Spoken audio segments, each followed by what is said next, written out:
Assalamualaikum warahmatullahi wabarakatuh. Apa kabar anak-anak? Santri kelas 6 SD IT Baik yang hebat.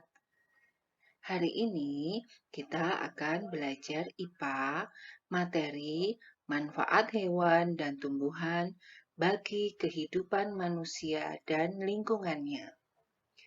Kemarin anak-anak telah belajar materi tentang ciri khusus makhluk hidup, hewan, dan tumbuhan. Nah, sekarang kita akan belajar manfaat hewan dan tumbuhan bagi kehidupan manusia dan kenapa kita harus menjaga kelestarian hewan dan tumbuhan tersebut. Untuk yang pertama yang akan kita pelajari adalah manfaat tumbuhan. Ada banyak sekali tumbuhan yang ada di sekeliling kita. Anak-anak perhatikan, di sekitar kita ada banyak sekali jenis tumbuh-tumbuhan yang ternyata bisa kita ambil manfaatnya. Ada buah-buahan yang bisa kita ambil manfaatnya untuk dimakan buahnya. Ada juga tanaman yang sekedar kita manfaatkan sebagai pohon perindang, sebagai penghasil oksigen. Dan tentu saja, satu lagi yang tidak boleh anak-anak lupakan, tumbuhan itu atau pepohonan yang mempunyai akar yang kuat itu bisa menahan air. Jadi, untuk menjaga ketersediaan air bersih, kita perlu banyak menanam pohon atau tumbuhan. Nah, secara khusus, berbagai jenis manfaat tumbuhan itu akan Ustadzah jelaskan di sini. Tumbuhan apa saja yang bisa kita manfaatkan? Mungkin anak-anak sebagian sudah sering mendengar. Nih ya, yang pertama adalah mengkudu. Kita mengenal istilahnya dengan sebutan pace. Nah, ternyata buah mengkudu yang berbentuk seperti totol-totol itu ya, ternyata buahnya bisa dimanfaatkan sebagai obat hipertensi. Yang kedua, ada kina. Nah, kina itu ternyata kulit pohonnya dimanfaatkan sebagai obat malaria. Ada jati. Nah, khusus tanaman jati ini, batangnya yang kokoh dan kuat itu bisa dimanfaatkan sebagai bahan bangunan, sedangkan ternyata daun jati itu bisa digunakan untuk pewarna makanan. Biasanya warna merah kita menggunakan daun jati. Itu ya juga mungkin pewarna tekstil. Ketika kita akan membuat batik, ingin menghasilkan warna alami, warna merah itu bisa didapatkan dari daun jati. Selanjutnya, yaitu kelapa. Kelapa yang sering disebut sebagai tanaman dengan 1000 manfaat. Karena dari batang, dari batang, buah, dan daun, bahkan lidinya pun bisa dimanfaatkan untuk kehidupan manusia. Daun itu bisa digunakan untuk bungkus makanan, ya, juga untuk atap, membuat atap. Kemudian buahnya selain untuk sebagai bahan pangan, itu juga menghasilkan kopra sebagai penghasil kopra, yaitu buah kelapa yang dikeringkan. Nah, kelapa kering itu bisa menghasilkan kopra. Itu bahan pembuat minyak kelapa. Tuh.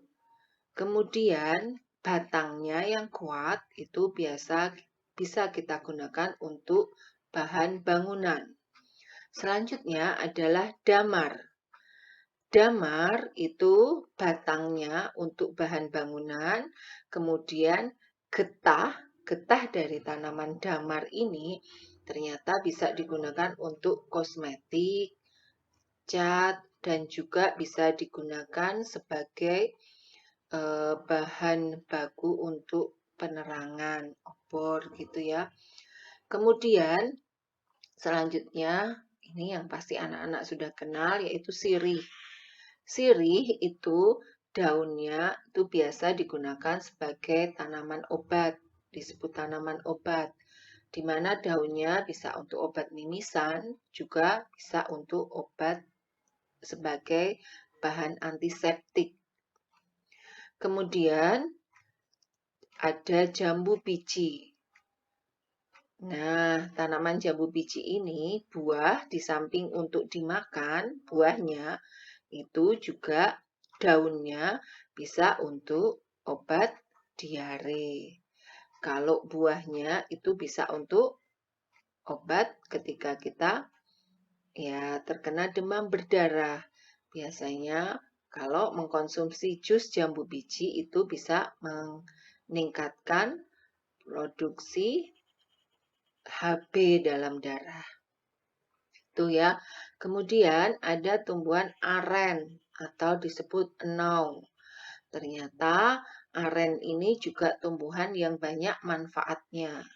Daunnya untuk atap, itu seperti daun kelapa. Kemudian ijuk dari aren ini bisa digunakan untuk sapu. Nah, tali ijuk yang dihasilkan dari pohon aren itu bisa dimanfaatkan untuk sapu. Sapu yang warnanya hitam itu namanya ijuk.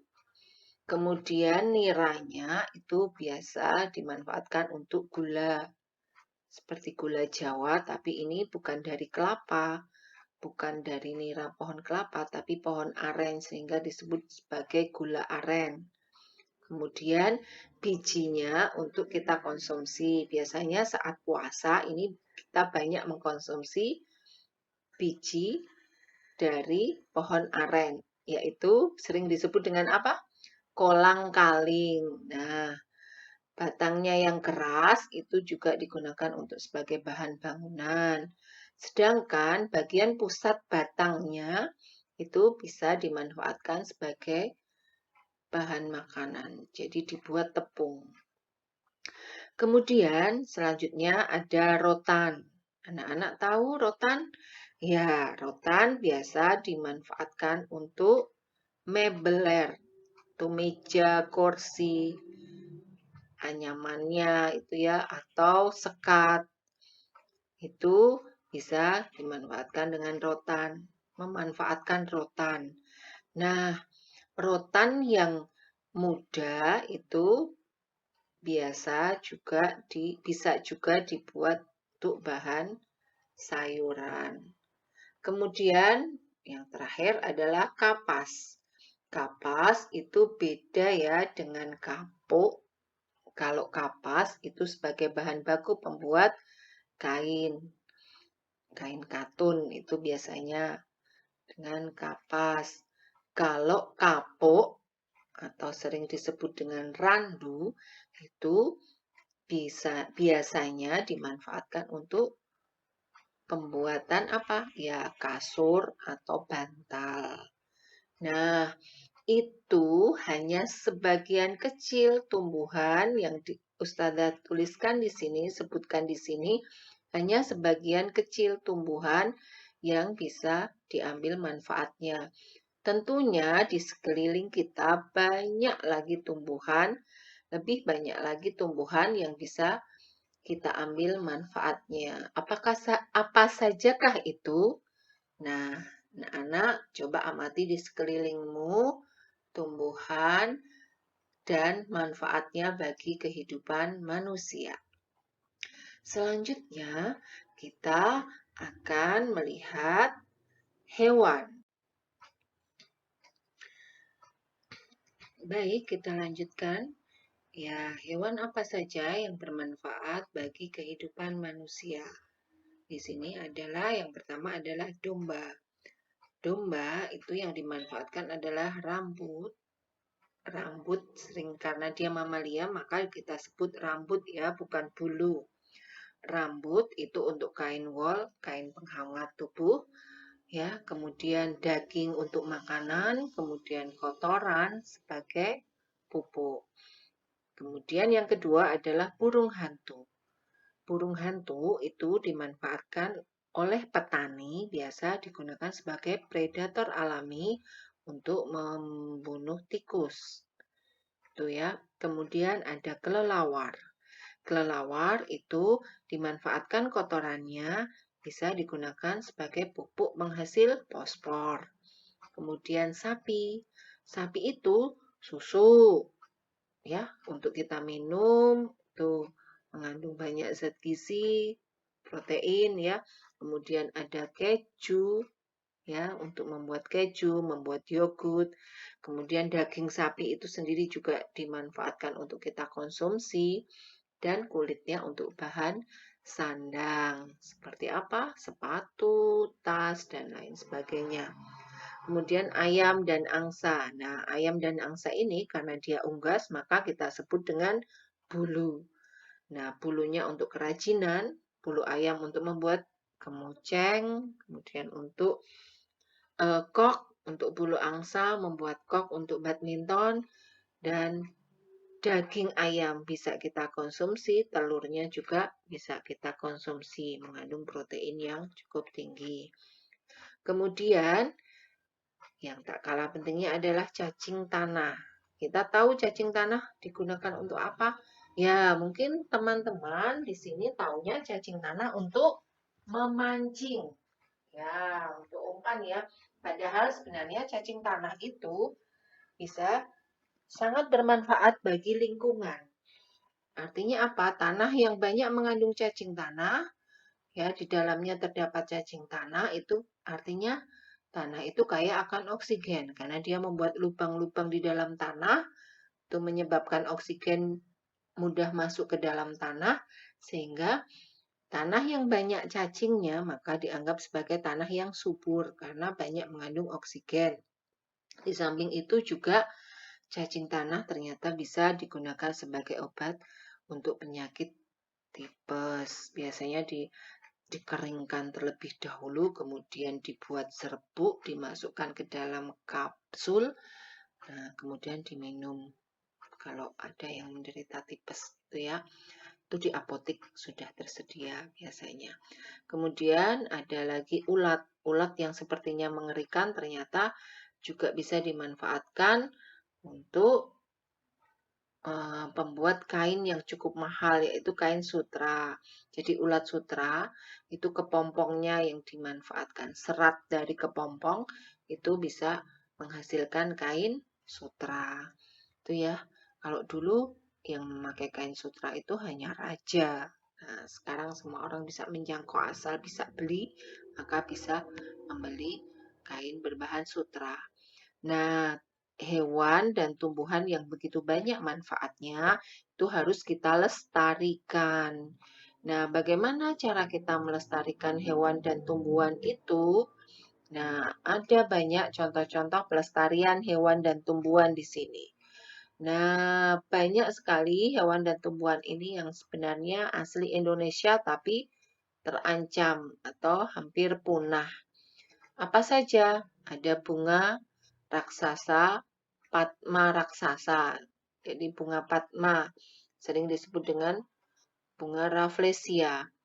Nah, bunga yang parasit ini sebenarnya dia bersifat parasit, mengambil makanan dari inangnya, itu asli dari Indonesia. Dia mengeluarkan bau busuk untuk menarik perhatian serangga. Kemudian agar tetap terjaga dari kepunahan, kita harus melindungi habitatnya. Jadi seperti apa toh habitatnya? Oh, tentu saja di tempat hutan lebat yang lembab. Disitulah bunga rafflesia tumbuh, maka kita harus menjaga kelestarian hutan itu sendiri. Kemudian ada cendana. Cendana itu kayunya menghasilkan aroma wangi sehingga banyak juga dimanfaatkan, banyak ditebang, kemudian diambil manfaatnya sehingga cendana itu termasuk tumbuhan yang dilindungi dari kepunahannya. karena dia termasuk juga tumbuhan yang sulit dikembangbiakkan. Nah, bagaimana cara kita melestarikan? Yaitu salah satunya adalah dengan ya sudahlah mengurangi penggunaan minyak cendana, maka kita bisa ikut menjaga kelestariannya. Ada tumbuhan, tentu saja ada hewan. Ada orang utan, gajah Sumatera. Nah, itu ya, semuanya populasinya juga hampir hilang. Kenapa? Karena sebagian besar habitatnya itu beralih fungsi menjadi ya perkebunan kelapa sawit, ya perkebunan lahan, ya untuk pembuat pembangunan jalan, untuk membuka lahan, membuka hutan, itu ya sehingga kadang-kadang orang utan ini kehilangan tempat tinggalnya. Dia juga banyak diburu oleh manusia. Tuh, karena orang utan sudah kehilangan tempat tinggalnya, maka dia akan mencari makan di area pertanian, area manusia, area kelapa sawit itu sendiri. Maka dia banyak dibunuh oleh manusia. Makanya dia juga termasuk hewan yang dilindungi karena ya jumlahnya semakin sedikit. Gajah itu sebenarnya untuk apa toh? Kenapa dia bisa punah? Karena kadang-kadang apa? Manusia yang serakah untuk perburuan liar diambil gadingnya, kemudian gajahnya dibiarkan mati. Kalau gadingnya diambil otomatis gajahnya mati. Nah, padahal gajah itu termasuk hewan yang berkembang biaknya lama, masa hamilnya lama, itu ya. Sehingga perlu bagaimana cara menjaga orang utan dan gajah ini? Ya, menggunakan apa?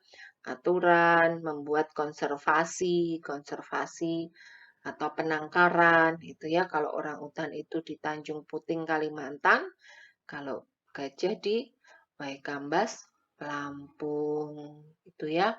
Itu masih banyak lagi hewan dan tumbuhan, tentu nanti anak-anak bisa juga mencari. Nah, kemudian pelestarian hewan dan tumbuhan terhadap lingkungannya. Itu manfaatnya untuk apa toh? Contohnya apa? Apa saja contohnya?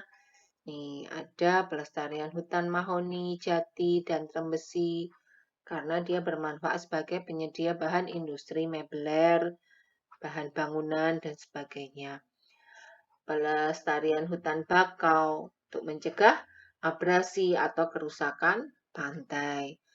Pelestarian hewan dan tumbuhan untuk kepunahan.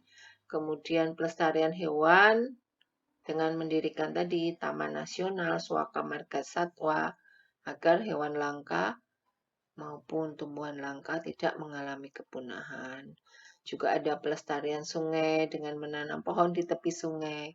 Nah, itu bermanfaat untuk mencegah tanah longsor dan juga menjaga ekosistem di sekitar sungai. Itu saja anak-anak. Terima kasih. Semoga anak-anak bisa mengambil manfaatnya. Selamat belajar. Wassalamualaikum warahmatullahi wabarakatuh.